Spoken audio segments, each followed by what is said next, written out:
Greetings. My name is Jalandra A. Davis, otherwise known as Mami Melusine.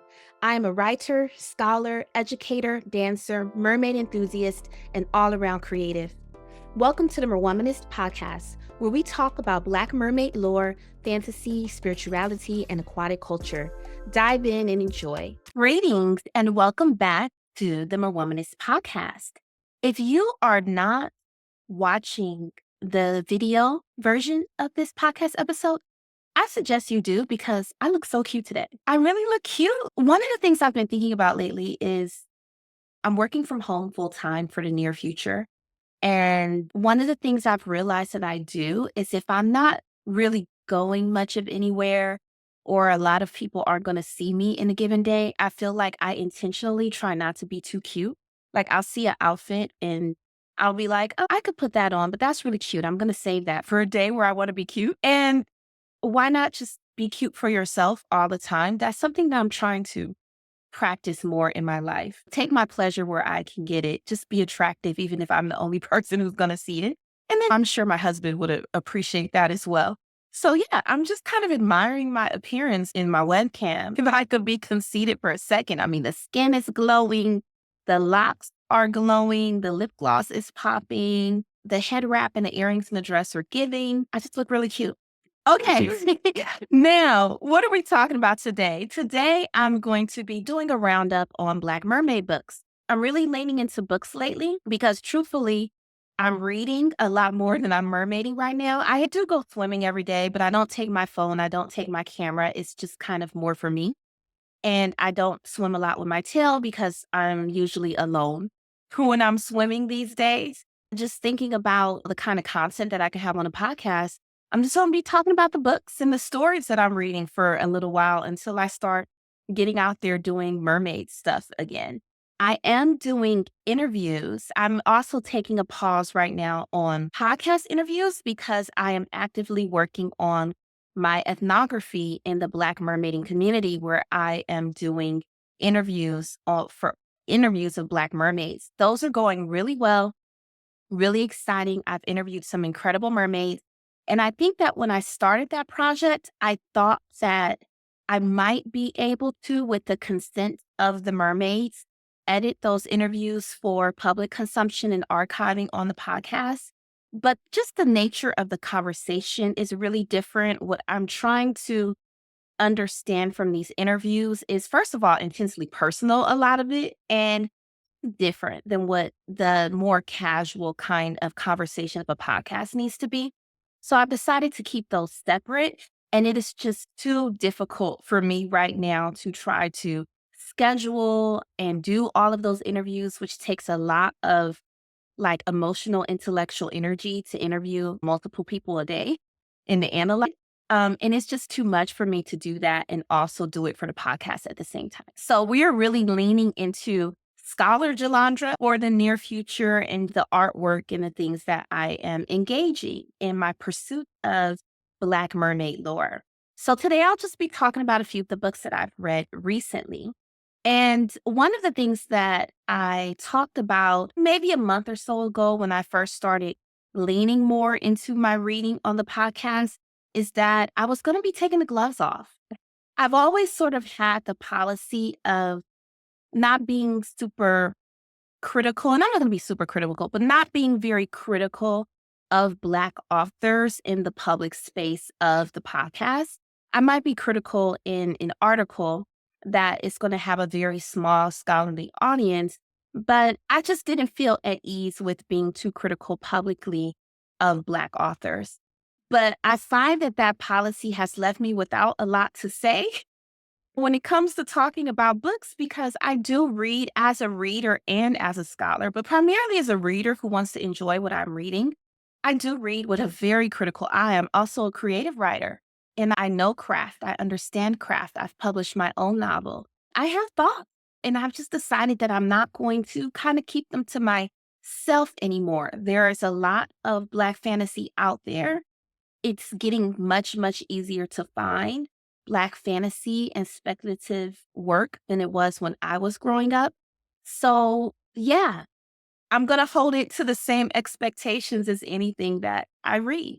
So, I feel like now that I'm taking the gloves off, I'm going to start sounding really cranky and picky because there are just some things I'm noticing about a lot of these new releases, like newer books that I just think need to be addressed. I'm actually going to start with my favorite of my recent Black Mermaid reads, and these are all novels. My last reading episode was about short stories, and today I'm doing all novels. So I'm going to start with this River Mumma by Zalika Reid-Benta. And hopefully I'm saying everything about her name right, the author. River Mumma. It's so hard when you talk about some of these Black mermaid folkloric figures because they are also deities. So sometimes I'm like, how should I refer to it? The legend, the deity, the folklore, the lore. I'm just gonna say the lore of River Mumma. And River Mumma, I would say, is the Jamaican expression of Mami Wata. So of course, if you listen to this podcast at all, who Mami Wata is, the African water spirit who is associated with wealth and with good fortune, but who is also very dangerous, who takes many forms, and one of those forms is a mermaid, sometimes depicted with a serpent tail rather than a fish tail. But she also can take the form of a beautiful woman. Within the continent, she still has very strong associations with wealth and sexuality and virility and fertility. And within the diaspora, I think particularly as she's being represented in a lot of Black mermaid art and literature, she really has become a representation of freedom and liberation, and is often depicted as accompanying and protecting African people during the Middle Passage. But she shows up a little bit differently in Caribbean folklore. And in Jamaica, river mummas, which often sometimes refer to in the singular like a deity, but most often they are plural beings. Like there can be many river mummas, and they are beautiful women who are often seen singing and sitting on rocks in full woman form or in mermaid form. They always have long, beautiful hair. And they, like Mami Wata, as an expression of Mami Wata, can bring you really good fortune or really bad fortune. They might snatch you into that water. They might make a deal with you. And if you do not obey or adhere to the terms of that deal, then you can be in trouble. But they can also bring good fortune to those that they encounter. So very dangerous beings, but very respected beings as well. And so this novel is about a young woman named Alicia. I'm not sure if it's Alicia or Alicia. My middle name is Alicia, and that's how we pronounce it, Alicia. So I am not sure if I'm supposed to say Alicia or Alicia, but it's spelled the same way as my middle name. And so she is going through, I think her situation that she's in is so relatable to me, and I know would be relatable to a lot of both millennials and Gen Z. She's really going through her quarter life crisis, which I think that for the last couple of generations is something that really can extend well into midlife just because of the nature of our economy and the way that the world is changing. It really reminds me a lot of my early 20s. She's a gifted writer. She was a promising student. She attended great colleges. She got an MS in, I don't remember what it was in, maybe creative writing. It was something along the lines of writing, media, journalism. And just thought she was about to take the world by storm, the publishing world. She was ready. She had competitive, prestigious internships. She was living in New York, and it just didn't work out. It didn't work out. She didn't get a job after grad school. She ended up moving back home to, is it Toronto? I know they're in Canada. She ended up moving back home to live with her family and getting a retail job. I definitely can identify with this as someone who got my master's and was working a clerk job at the library. I was also teaching at the college level. Granted, at the same time, I was adjuncting. So it felt prestigious when I first started, but I soon realized that being an adjunct is not the same as being a professor, particularly in terms of job security and salary, right? So I guess I did get a little bit of prestige. At least I had students calling me professor, and I was doing something not a lot of people my age will be doing, but I wasn't making any money. I wasn't making any money. And I definitely wasn't progressing forward in my career because adjuncting can kind of be a trap.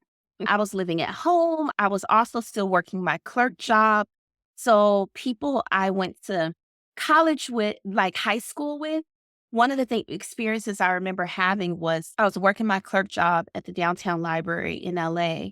And people who I went to high school with, where I was definitely one of those people who was known as very smart, pretty much a straight A student. She's going to be so successful.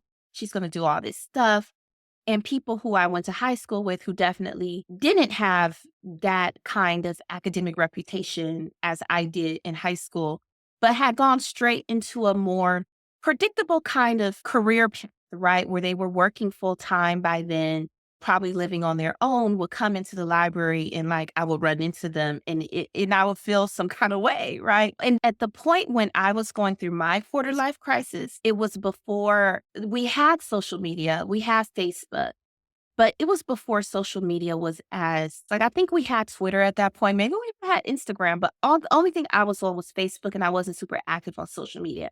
So this is before it seemed like everybody's life was just in your face, just all the time, and it just seemed like everyone was doing so much better than you. And yeah, when I was working that clerk job and I would run into people, I'd feel some kind of way about where I was in life compared to where I thought I would be. So I think that I think that her situation is something that a lot of people can identify with. It may also be a place that if you've come through that, you might not really want to return to. So there were some points in the beginning of the novel, like I really do think she's depressed. And how much time do you want to spend with a character who's depressed, right? I really do think she's depressed. So there are moments where I'm like, "Ooh, yeah, it's a little." I kind of want her to come out of it, but it's really good. So it starts off when she's at a party that an acquaintance at work invited her to. And you could definitely see Alicia going through this thing where she's sort of shutting herself off from people, symptom of depression. She's kind of closing herself off from people and not allowing herself to develop intimate relationships with the people around her. I think partially because she's just unhappy. She's unhappy with her life. And I think partially because she hasn't kind of accepted where she is in her life, and maybe there's this feeling that if she creates stronger relationships, she's accepting the fact that this is where she's going to be. Because the person whose house she's at is someone who she works with at that retail store. So I wonder if there's a bit of, if I actually make friends with the people here, if this becomes my social circle, then I'm accepting that this is my life, which is just that kind of thinking that depression can create. So the friend whose house she's at is someone who is, I think, in college studying, or in college, she studied Caribbean folklore and spirituality. So she's really into all of that. And she also meets someone named Oni at the party. Kevin is the person whose house she's at. And she also meets someone named Oni at the party who is actually the daughter of an Obeah woman. So Obeah is the folk religion of Jamaica as well as other British Caribbean islands. And it's a healing practice, right? Similar to Vodou, but not exactly the same. And Hoodoo, it is a healing practice and a spiritual practice where you use herbs to heal people, but you also use it in accessing the spiritual world, right? Because there's the belief that many ailments, illnesses could actually have spiritual sources, right? Somebody putting some kind of working on you, right? So you have to address the spiritual source of the illness in order to address the illness. So Alicia, on the way home, is confronted by the River Mumma in a fountain. And the River Mama gives her a task. She finds out that there's this connection between the River Mama and her family line, her ancestry, right? That her ancestors were favored by River Mama. And so she is assigned to find River Mama's comb, which was stolen from her and is somewhere in the city, and to return it to her, or she will remove herself from the world. And if River Mama goes, so do all of the waters, right? So very high stakes. So it does a great job, I think, of pretty early in the novel Right, because I think a lot of the complaints that I see other people are also having about new releases is that feels like the books are kind of blow. And this, I think some of these books that I've been reading, I wanna say is short, but it's short-term, right? It's 284 pages, where a lot of these books are in, like, the 400 range. So, I think it does a good job of getting to the action and the impetus for the action pretty quickly. I think the characters are really good. They're distinct. Alicia, Heaven. The guy, Mars, is their other friend from the store. So what ends up happening is that Heaven and Mars end up helping Alicia. These are the people she works with at the store who she really hasn't been letting herself get close to. They end up, just because they all happen to be together on the way to work and they get attacked by one of the malevolent spirits who's trying to stop Alicia from fulfilling her quest.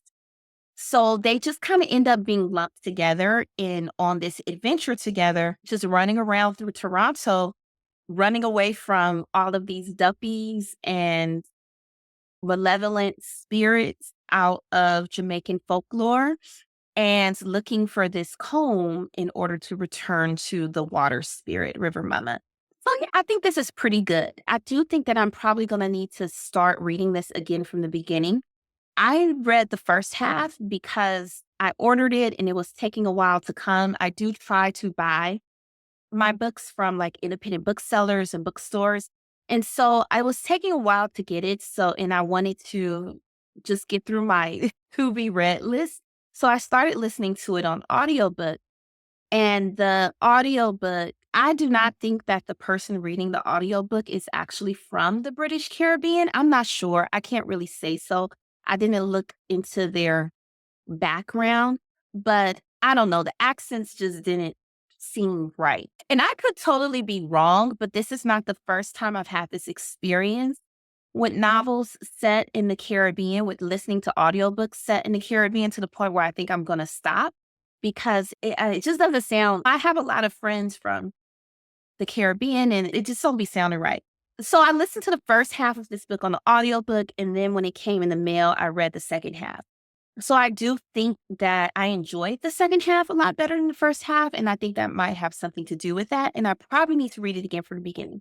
But I do think this is a fun, rollicking adventure. It's not too heavy. I mean, because there is this thing going on with Alicia's ancestral line, we do get a little bit of slavery, like a little bit, but not much. There's nothing like brutal or too heavy or mournful. It's a light read, even with having the reference to her ancestral line and the experience of one of her ancestors. I promise you, it still is a pretty light, fun read for the most part, very adventurous.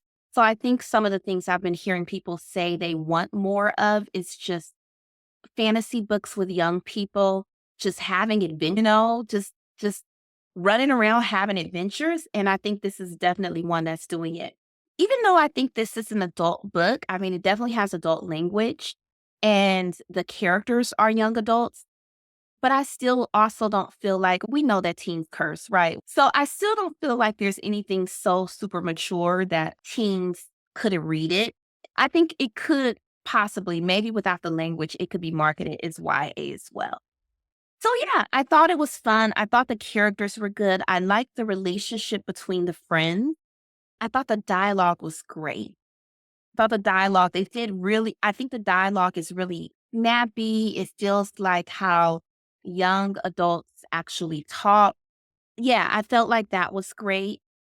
I had some issues with the flashbacks to the ancestral line. I felt like there was a little bit too much telling, not showing, like moments where I don't know, moments where the narrator says what should just be suggested by what's happening. Whenever she has a flashback to the past, she kind of gets dizzy. Like there are things that suggest to us that we're going into a flashback. So I feel like the narrator doesn't need to do that and then also tell us. And telling too a little too much telling overshowing is a recurring issue that I'm seeing in a lot of the new release. So here's an example of what I'm talking about. So this is a memory. Alicia is in the memory of one of her ancestors, and her ancestor, Alice, is at a river doing laundry. So one of the younger women brushed linen with a coconut husk, and Alicia recognized her as the woman who had stood between River Mumma and the familiar stranger in her first vision. She looked exactly like Alicia, and her name was Alice. Alicia knew this because her consciousness was split, so that she saw through Alice's eyes, yet also saw everything outwardly as herself, though no one else seemed to see her.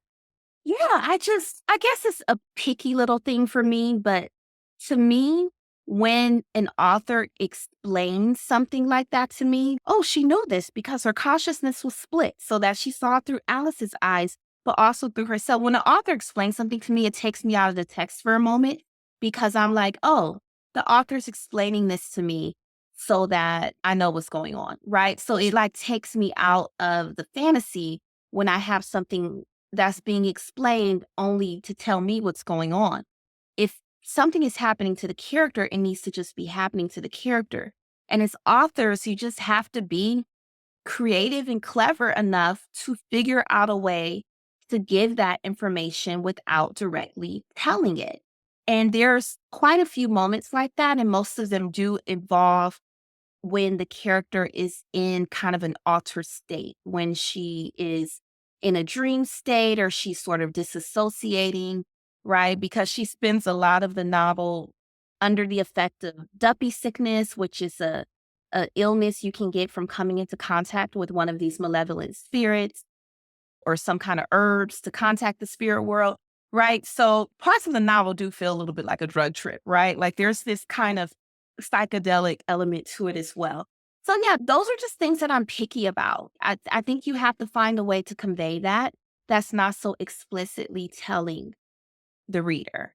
And someone who I think is really great at this is Nalo Hopkinson. In this book, The New Moon's Arms, which I'm going to talk about in a future episode when I do another Black Mermaid book roundup, the main character has these hot flashes, which are followed by her recovering lost items from the past.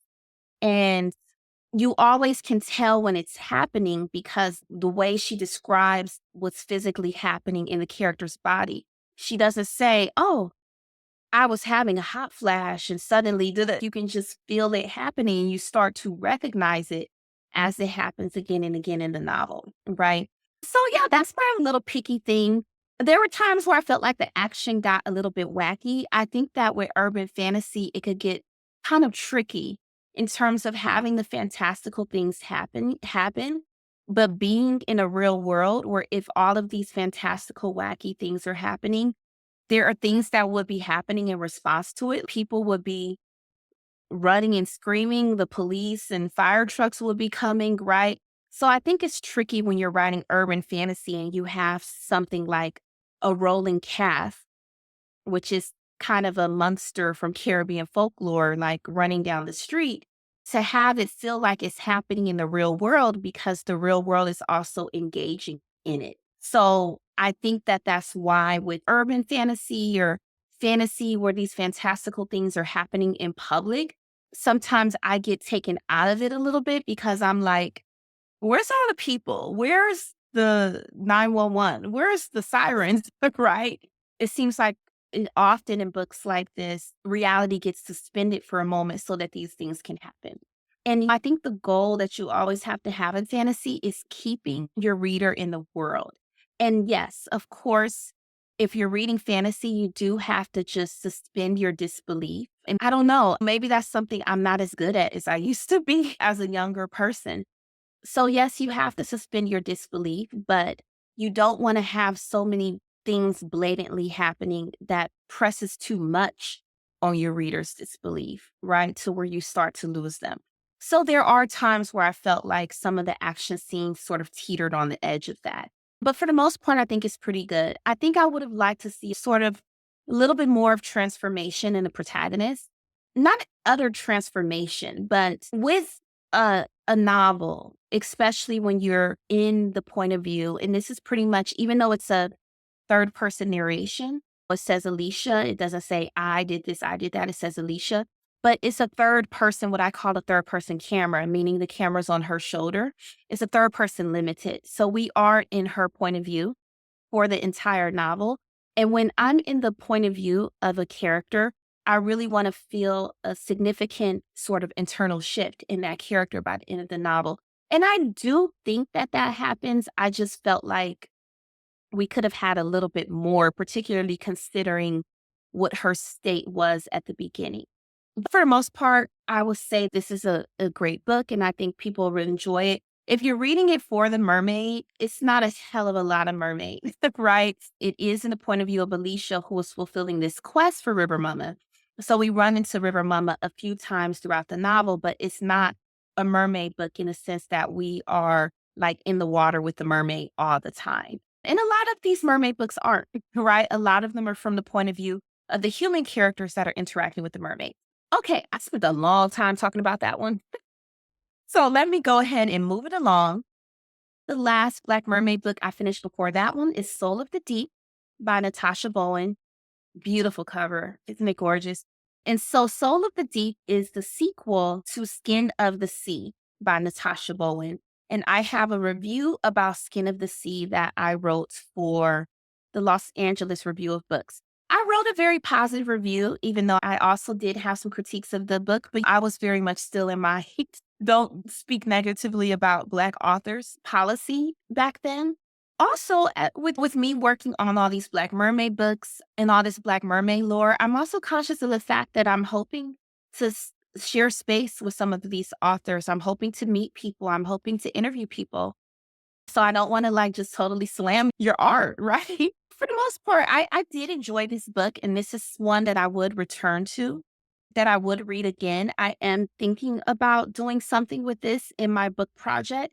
Skin of the Sea is actually a Little Mermaid retelling, even though I don't know that that's so much been a part of the marketing. It's a loose Little Mermaid retelling, but it's there. All the story beats are there of Hans Christian Andersen's The Little Mermaid, but it's set in pre-colonial West Africa at the time of the very, very early beginnings of the transatlantic slave trade. And so the Little Mermaid character, Simidele, is a Mami Wata. In Natasha Bowen's world building, which is very different from the actual lore and of Mami Wata. But in Natasha Bowen's world building, the Mami Wata are a group of 7 mermaids. So that's sort of the echo of the 7 sisters in The Little Mermaid, who are tasked by Yemoja, who is the Orisha originally of the river, a river of fresh water in West Africa, who in the world building of this novel is that she follows the people who are taken through the transatlantic slave trade into the sea. So this is how she becomes the ocean, right? She leaves the rivers and goes into the ocean. So Yemoja, in the world building of this novel, Yemoja creates 7 Mami Wata who are tasked with retrieving the souls of the people who are thrown overboard during the transit or die on board the ships during the transatlantic slave trade and taking them to the great creator Olodumare.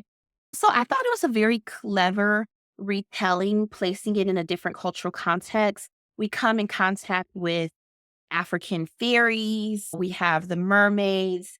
It's heavy in the sense that we are getting some of the violence of the transatlantic slave trade, but it's not necessarily primarily about that. But we are seeing some of the effects of it, right, on the land. But it's primarily a conflict between the Orisha. And this is the source of probably my biggest critique of the book and what a lot of people, particularly people who are Ifa practitioners, don't like about the book is they do not like its treatment of the Orishas. Again, I'm not an Ifa practitioner. I'm engaging these religions primarily from a scholarly perspective. I guess I don't have as much of a sense of fidelity to everything being completely accurate. So I, for the most part, did enjoy the Orisha in this novel. I thought that they were beautiful, the way they were depicted, the way that they entered the novel, very creative. However, I had issues with the treatment of 2 Orisha, and that is Eshu and Olokun. So Eshu is the trickster. Eshu is the Orisha of the crossroads. Eshu is a messenger. So before invoking any other Orisha, remember the Orisha are intermediary deities between the supreme god and humanity. It's thought to be that the supreme god in many African religions is just too busy, right? Like is kind of distant from humanity, and that there are more intermediary deities who are sometimes considered to be that God's children, sometimes manifestations like of different aspects of the supreme being who actually manage the affairs of the world, both the natural elements as well as human affairs. And it's actually these Orisha that you become a devotee to. And so Eshu is the messenger. Eshu is the one who carries the messages to the spiritual world and to the supreme being. And so before any ritual, before you can invoke Yemoja or invoke anybody else, you have to invoke Eshu. And it's similar for his manifestation in Haitian, where he is Papa Legba, right? So Eshu, and there's different names for Eshu, Alegua as well. So with colonization, Eshu kind of got a bad rap because some of Eshu's iconography, his colors are red and black. He is the Orisha, or they are the Orisha of the crossroads, right? There is an association with sort of the space between life and death. So some of the and they're a trickster, right? So sometimes they cause chaos and do like naughty things, right? So basically, colonization, the Europeans came and called Eshu the devil, right? And that is something that there has remained kind of this idea, right? A lot of these Orisha are considered to be evil by Christian evangelicals, right? But especially Eshu. I remember when I was in college and I was the cultural chair of our Black Student Union. One of the responsibilities of the cultural chair was to perform libations at the beginning of our meetings. And I was also president of an organization called Sankofa Society, which was a West African culture organization. So we have some kind of event where we invited an actual Ifa priest to do the libation. And one of my friends who was Nigerian was just appalled, right, at this prayer, this libation that the priest performed, and confronted me afterwards and said that one of the names he called was a devil, right? Because he called a shoe in order to like open the ceremony. And so I can't say that I know a whole lot of Nigerian, like West African people. I do know many, but I'm not going to say what all people believe. But colonization is real. Colonization has lasting impacts. There are still people who believe this, particularly about Eshu. And this is a way that he's been portrayed and distorted by Christian evangelicals and colonial religion and colonial culture, the colonial distortion of African culture. So in this novel, he's the antagonist.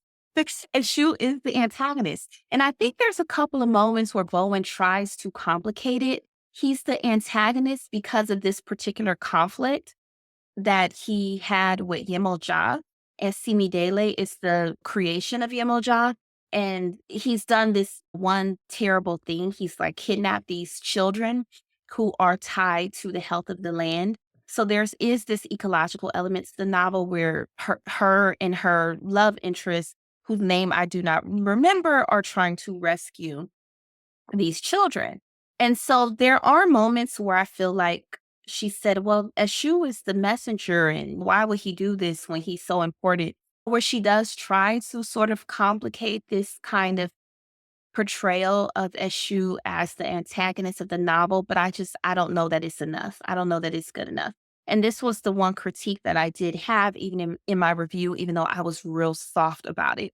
And so I wasn't even supposed to be talking about this one. I was supposed to be talking about the sequel, but I don't know. It's hard to talk about the sequel without talking about the first one, which even though I've mentioned it on the podcast before, I've never talked about it in depth. The other Orisha who I have some thoughts about the portrayal is Olokun. And so Olokun is the Orisha of the ocean. And You might say, oh, Yellowjaw's the Orisha of the ocean. First of all, different Orisha can be associated with the same elements, right? Just as Yemoja and Oshun were originally both freshwater Orisha, and Yemoja is still a freshwater Orisha in West Africa.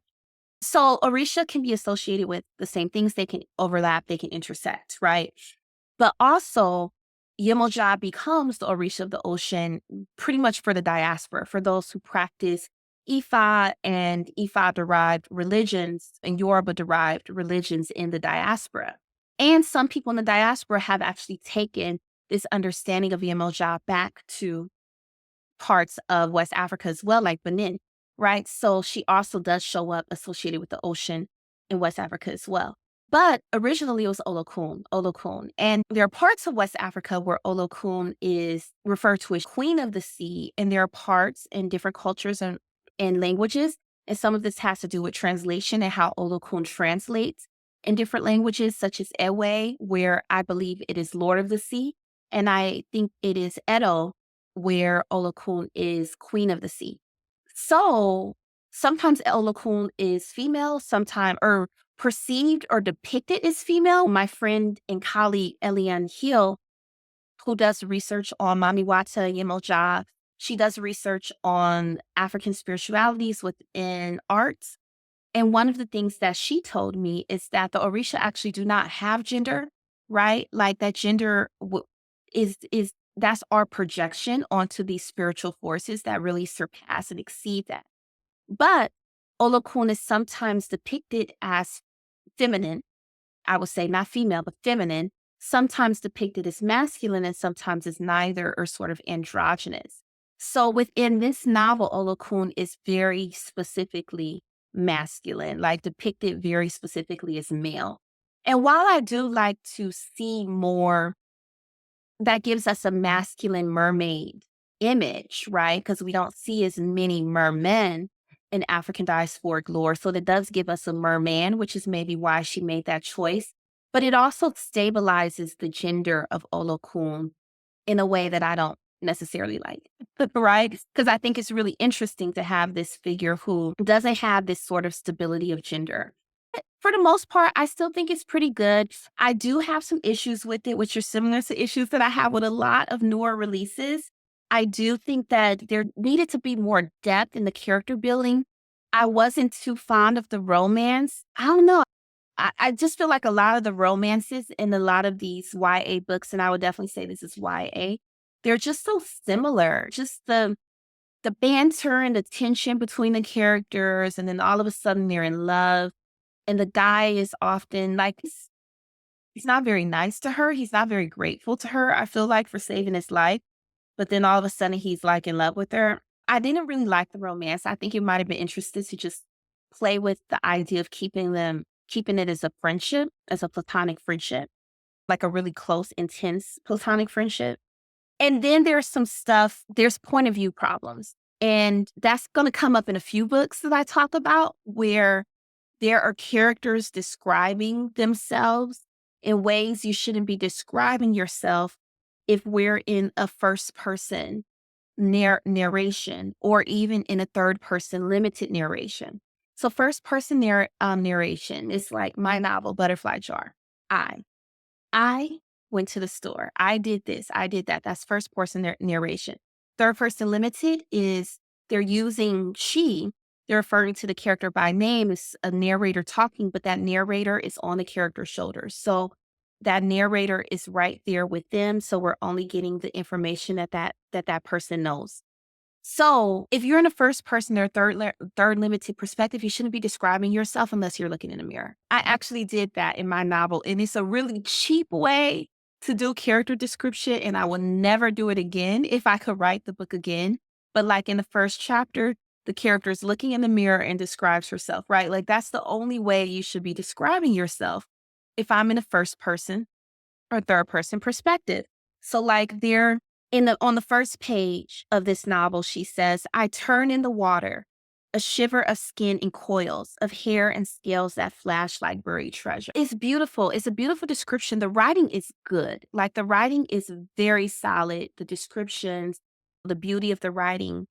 However, I'm going to be picky about that because how can you talk about your scales flashing if you're in the body where the scales are flashing, right? You're not looking at yourself swimming. So you can't actually say that because you're not looking at yourself as you swim. Now, maybe if you're sitting under the water, you can be looking at the flash of your scales, right? But you can't actually do that. And there's a lot of that, right? There's a lot of that in these new releases. And I feel like nobody is teaching people about point of view. And again, it's that thing that I talked about when I did an episode about the problems with YA fantasy is that I feel like people are writing from sight instead of from feeling, from the body, from within. And I really, really think it has a lot to do with a generation of people writing that have grown up with fantasy film. Right? Like when we were growing up, we had some fantasy films, but you still had to have a lot of imagination because the effects weren't so good. But I was reading fantasy books way more than I was watching fantasy films, right? Also, you didn't have streaming. So you couldn't necessarily just watch the movie whenever you wanted. If you didn't have it on VHS, you had to watch it when it came on TV. So I felt like my primary relationship to fantasy growing up, even my primary relationship to any kind of fiction period, was not visual, right? It was from the written word. And I feel like we've got a lot of writers, younger writers who are publishing now, who have grown up always having the visual so easily accessible, and they're writing from the visual. And like, oh, this looks beautiful. They're giving us beautiful scenes, but they're not connecting us to the characters because they're not putting us into the character's body. So rather than telling me you're swirling around and your scales are flashing in the water, you need to tell me how it feels to swim as a mermaid. What does it feel like? All these Black mermaid books I've read, and I still haven't seen anyone trying to describe what the muscles flexing inside a mermaid tail and propelling you forward, what that feels like, what the water feels like on your skin when you're in water all the time. I still don't feel like I've seen that or felt that. So, yeah, so that's the issue. And I think that is what's stopping a lot of these books from feeling like they have depth and feeling like you have true connection to the characters because it's like you're watching a movie instead of being with them. Reading should be different experience than watching something. But for the most part, this is something that I will actually reread. It is something I'm thinking about writing about when I talk about The Little Mermaid, because I'm thinking about talking about some of the different Black retellings of the story. So I do recommend it. Okay, I'm finally to the book I was supposed to talk about. I'm going to talk about Soul of the Deep by Natasha Bowen, which is the sequel to Skin of the Sea. This was not, I'm sorry, I just have to be truthful. I did not enjoy this one very much. I just didn't. And this is something I'm noticing about a lot of sequels, right? Just like another episode, I talked about Legendborn, which I really liked, really enjoyed. But then the sequel, I just didn't enjoy as much. Another thing that I feel like is happening with YA fantasy is that everything seems to be a trilogy. Everything seems to be a series. And I didn't read a lot of, I think I was a little bit like before the generation that had access to a lot of YA fantasy, like a lot of fantasy written for younger readers. I was just reading fantasy, right? Like Lord of the Rings wasn't necessarily for younger readers, right? The Miriam Zimmer Bradley books I read totally weren't for younger readers. Maybe something like The Lion, Witch, and the Wardrobe. Maybe some of those were maybe imagined to be for younger readers. But yeah, I was kind of ahead of the generation that was reading Harry Potter, Percy Jackson, right? So I just don't feel like I grew up with the fantasy series just being a thing the way that it seems to be now, right? Where just everything just seems to have multiple books and everything doesn't need them. Everything doesn't need them. I feel like Skin of the Sea actually could have been, even though the end does, because Sini Daly, I mean, the existence of this book is a spoiler for the fact that she, unlike the Little Mermaid, she does not die at the end of Skin of the Sea. So the existence of this book is already a spoiler for that. So I don't think I'm spoiling that book by saying that. So even though she is still alive, which leaves open the door for more story, I don't necessarily feel like more story was needed. And so it took me a while to get into this. I just had a hard time getting into it, even though it does start with action. It almost immediately starts with some actions. It's hard to talk about the setup without spoiling the first book. How can I talk about the setup without spoiling the first book? Let me say this. So like in the first book, Eshu was the antagonist. In the second book, Simi Daly has to team up with Eshu against somebody else, against another kind of villain. In the second book, we see that there's consequences to them defeating Eshu because Eshu has responsibilities. Eshu had a reason for existence. He has stuff he was supposed to be doing. He is essential to the world. And so there are these demons that are flying free because Eshu is not available to bind them, which is one of his important roles. So I do think that this book does a lot to try to address some of the problems with the treatment of Eshu in the first book by emphasizing that Eshu in himself is not evil and that he is important to the cosmology and he's important to the world. And so they have to team up with Eshu in order to defeat these demons. And in order to enable Eshu to defeat the demons, Simi Daly has to retrieve a song that will somehow make him able to do that. So sorry. I don't know, y'all.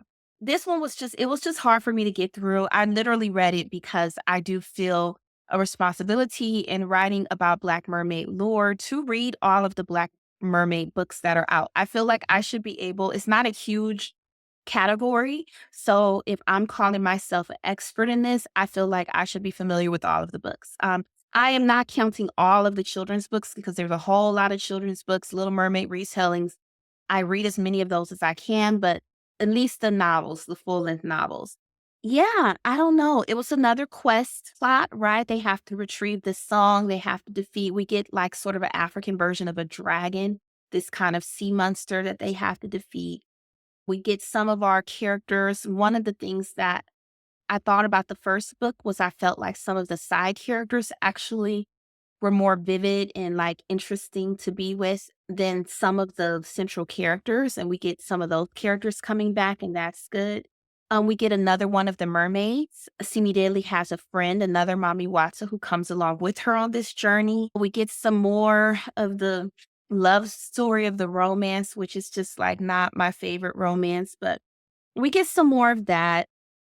One of the things that makes the book a little difficult is Simi Daly has a lot of guilt and a lot of self-hatred. Cola's her lover's name. His name is Cola. She just has a lot of guilt and hatred for stuff that she doesn't even have much control over. And it's not a fun point of view to be. I don't know. It's very magical. It's very adventurous. I still recommend it. And just people need to let me know what they think. Maybe I'm not the target audience. I'm 40, right? It's very much a YA book. I'm 40. Maybe I'm just not the target for it. But I found this one to be a bit difficult for me to get through, but I do appreciate that it tries to sort of complicate the cosmology. So that episode cut off a little abruptly because I realized that it was at an hour and decided to split it into two. So the last book I was going to cover is Gabby Burden's book 1 of Gabby Burden's See Me to Sleep series, which is about a Black siren. So I will continue that in next week's episode. So tune in for more Black Mermaid book wrap-ups next week, and I hope that you enjoyed this one. You have just listened to the Merwomanist podcast with Mami Melusine. If you enjoyed this episode, please rate, review, I would love 5 stars, and subscribe for future episodes. You can follow me on Instagram at Mami, that's MAMI, _Melusine, or at Merwomanist Podcast, on LinkedIn at Jalandra Davis, or my website, jalandradavis.com. Wishing you love and laughter and hoping to see you swim this way again.